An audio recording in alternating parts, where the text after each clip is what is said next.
ለዚህ ሰዓት ስላደረሰን እግዚአብሔር ይመስገን። ለዓለም ሕዝቦች የመጀመሪያው መምህር ማን ነበር? የሚል ጥያቄ ማንሳት አስፈላጊ ነው።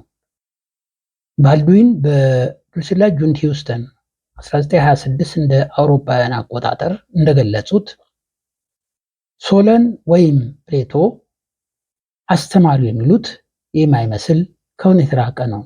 ስለሆነም ግሪኮች ለትውልዶቻቸው ምንም ነገር ሊነግሯቸው አይችሉም ሲሉ አብራርተዋል። በመቀጠልም ባልዱዊን እንደሚሉት ምንም ጥርጣሬ ሊኖር የማይችለው ግብፃውያን የቆዩ ሰነዶችን ከአደጋ ጠብቀው ታሪካቸውን ከሜንስ ባሻገር መጠበቃቸውን ነው። ነገር ግን ይህ እውቀት የአሌክሳንድሪያ ቤተመጻሕፍት በጠላቶቹ በወደመ ጊዜ ብዙ ሃይማኖታዊና ሃይማኖታዊ ያልሆኑ መጻሕፍት ጠፍተዋል፣ ወድመዋል። እንደገና እጅግ አስፈላጊ የሆኑ ጥያቄዎች ተነስተዋል። ግሪኮች ለቅድመ አያቶቻቸው እውቀት የሄሎይክ ቅድመ አያቶቻቸውን የሄላውያንን ሕይወት አላወቁም? ይህን ያላወቁበት ምክንያት ግሪኮች ወደ ሄላውያን ቦታ ስደተኞች ስለነበሩ እና ቅድመ ታሪክ የነሱ ታሪክ የተሞላው በሌሎች ሰዎች ሀብታም ባህሎች ሲሆን የግሪኮች ባህል ከግብፃውያን ጋር ተመሳሳይ ሆኗል። ይህ የሚያመለክተው ግሪኮች ያላቸው ባህል ግብፃውያን ከመጀመሪያዋ መምህር ከሆነችው ኢትዮጵያውያን የቀዱትን ባህል ከግብፃውያን ስለገለበጡ የግሪኮች ባህል ከአፍሪካውያን ባህል ጋር ይመሳሰላል። የእነዚህን የኢትዮጵያውያንን የሰው ዘር ጥፋት ውሃውም ምንም ጥፋት አላደረሰባቸውም።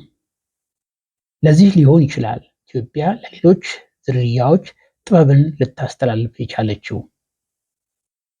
የኢትዮጵያ ስልጣኔ ከግብፃውያን ስልጣኔ ቀደም ያለ መሆኑን ያስረዳሉ።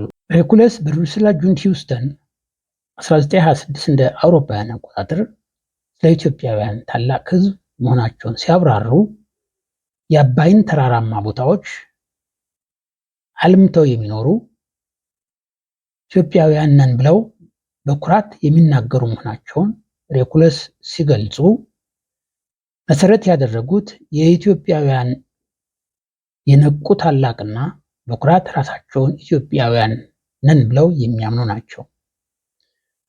በግብፃውያን ሐውልቶች የሚገኙት ስዕሎች የሚገልጹት ኢትዮጵያውያን ሕንፃ ገንቢዎች የጥበብ አሻራ እንደሆኑ ለማረጋገጥ ነበር።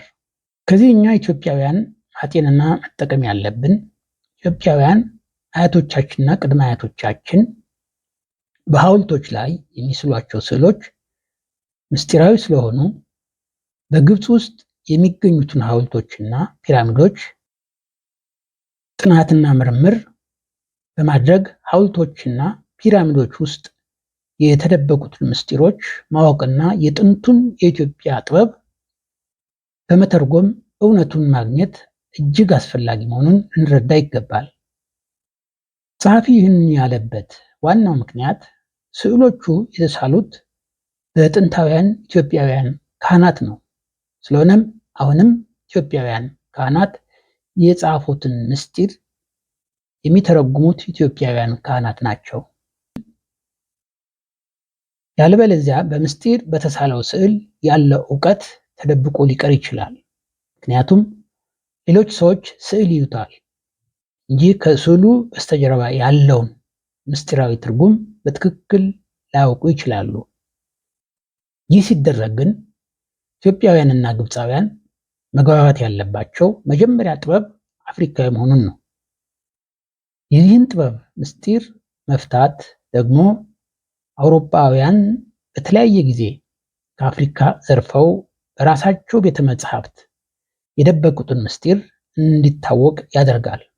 ስለሆነም ጥበብ መጀመሪያ ከአፍሪካ የተፈጠረ መሆኑንና አውሮፓውያን ያን ጊዜ ምንም ያልነበራቸው መሆኑን ከፍተኛ ማረጋገጫ ይሆናል።